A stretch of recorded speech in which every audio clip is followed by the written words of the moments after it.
Williams Massoud, chef de département sécurité alimentaire et nutritionnelle au niveau du centre régional Agrimet du SILS basé à Niamey.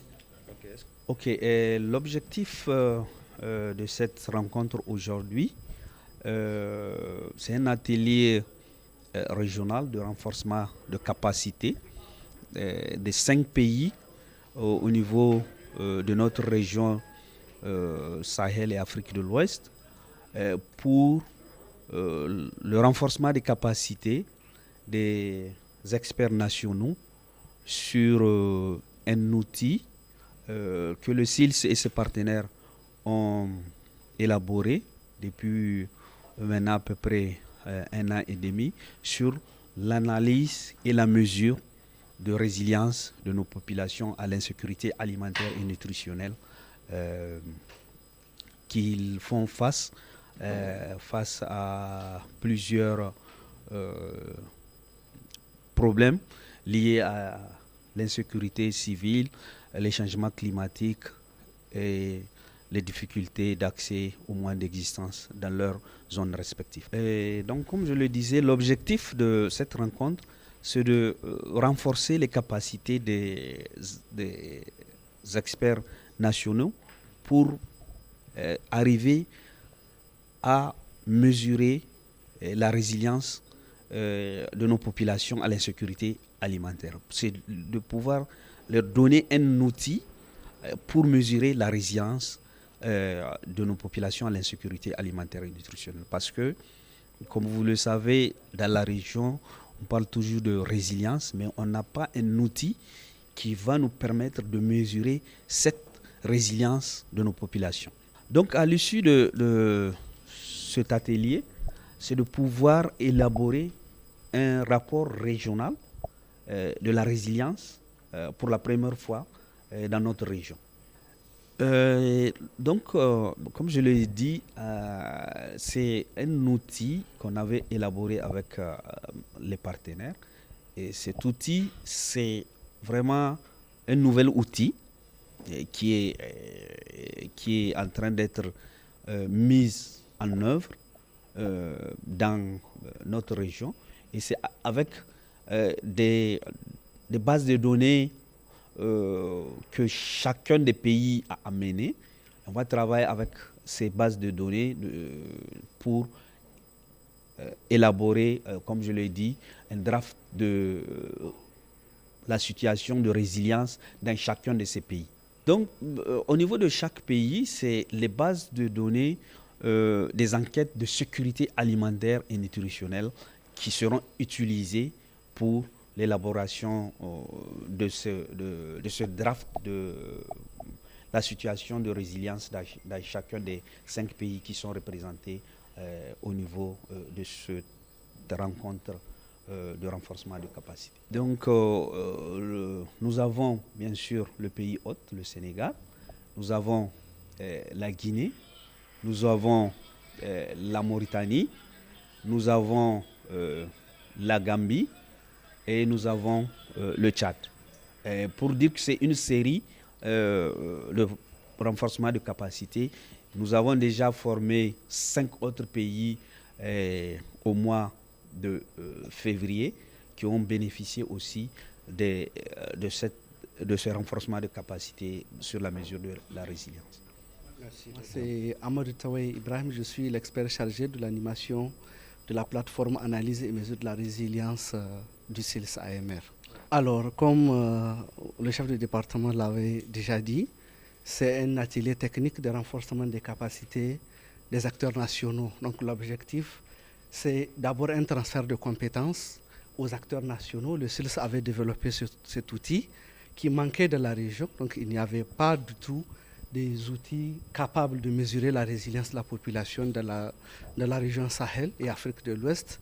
Le SILS a mis en œuvre cet outil pour permettre aux différents pays d'évaluer l'efficacité de la mise en œuvre des différentes interventions qui sont en train d'être faites dans le domaine de la résilience. Man la Aïssatou Sène, statisticienne la ci biir kuréel gi ñuy wax Conseil national de sécurité alimentaire bu Sénégal. Tey waa SILS mooy kuréel gi nga xam ne moo nekk ci biir moo dajale lu mat daanaka fukk ak juróom-ñaari dëkk yoo xam dañuy xeex wàllum sécheresse ci biir Sahel moom moo dajale lu mat juróomi pays ci biir Sénégal déjà Sénégal ci la bokk, Guinée, Gambie, Tchad ak aussi Mauritanie.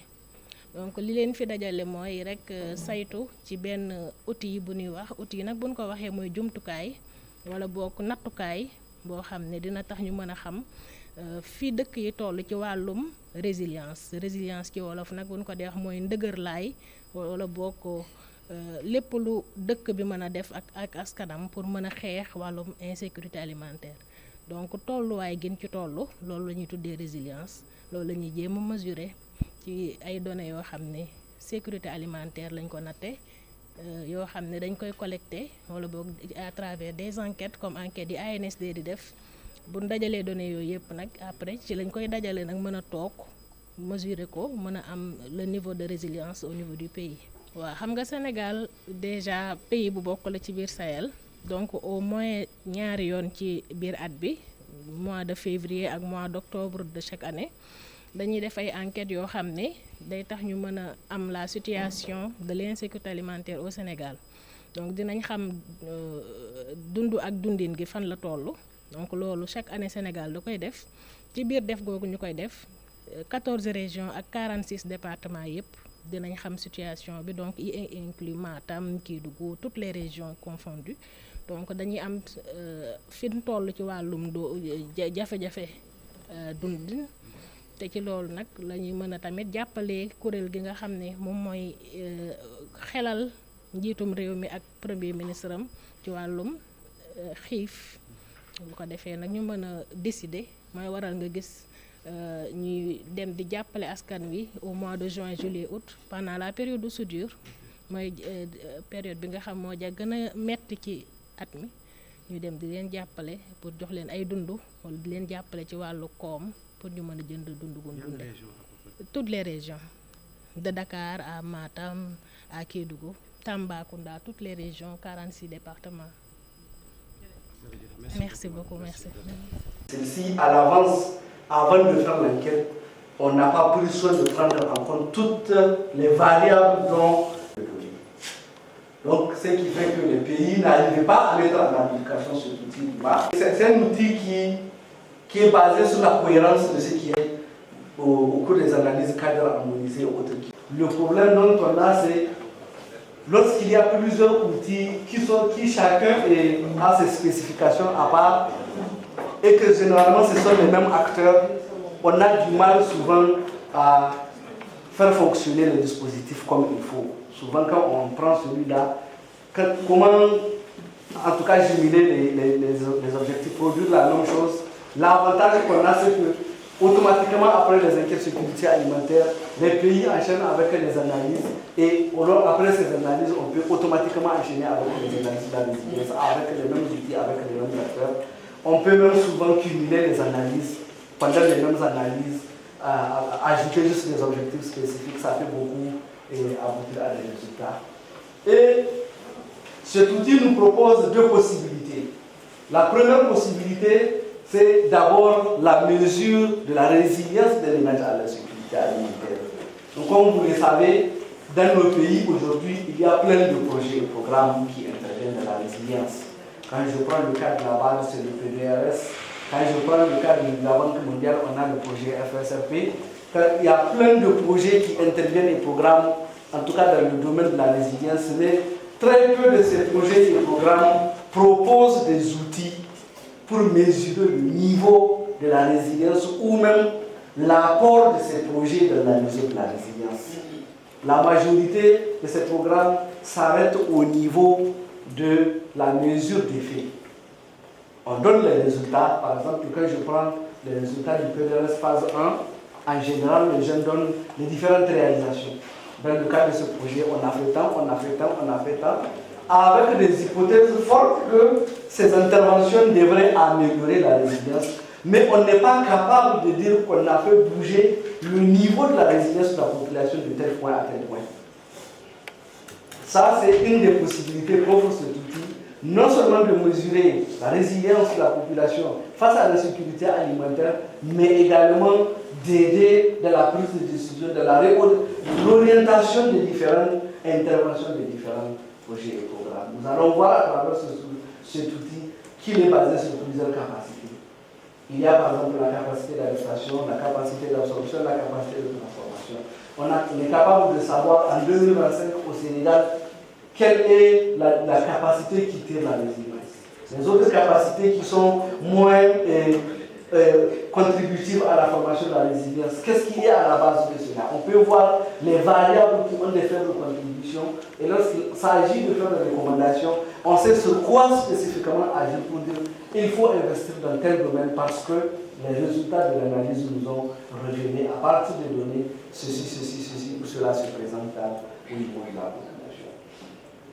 Donc pour ce qui est du développement, je disais tout à l'heure que ça a commencé depuis 2016, donc c'est un long processus mais qui est inclusif, donc qui a commencé à travers la création, comment on appelle ça, de la task force, mais maintenant nous avons une équipe qui est en place, donc ça a commencé par des analyses tests, des analyses au niveau des pays, des analyses acceptables qu'on peut mettre en application et avec le temps maintenant, on peut revenir avec les mises à jour bien entendu lorsqu'il y aura des recommandations phares qui vont sortir à l'issue de nos analyses. Donc, globalement, voilà pour résumer ce que nous avons fait. Voilà, en 2016, il y avait la définition théorique de l'outil AMR plus la création de la task force. Pratique avec l'outil AMR sur SATA, donc sous la supervision de la LIMET. Et en 2022, une analyse comparative a été faite avec les deux outils, l'outil RIMA et l'outil AMR, une analyse qui a concerné 4 pays, dont le Burkina Faso, le Mali, le Niger et le Sénégal. Donc dans le cadre de Aïssata qui était avec nous était celle qui était la consultante chargée du Sénégal. Donc on a la chance que cette équipe historique de cet outil soit toujours dans le dispositif.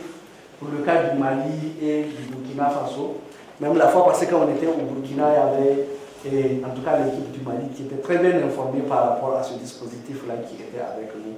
Donc on a fait des comparaisons et on a compris à partir de ces analyses que malgré que l'outil AMR n'a pas suffisamment malgré que dans les pays, généralement on ne collecte pas toutes les données qu'il faut pour tourner l'outil RIMA, à partir des enquêtes de sécurité alimentaire, on peut tourner l'outil AMR et aboutir à des résultats similaires. Ça veut dire qu'en termes de prise de décision, on peut se baser sur l'outil AMR pour prendre toutes les décisions concernant la résilience, malgré qu'on n'a pas toutes les variables telles que demandées par l'IMA et qu'on a à peu près les mêmes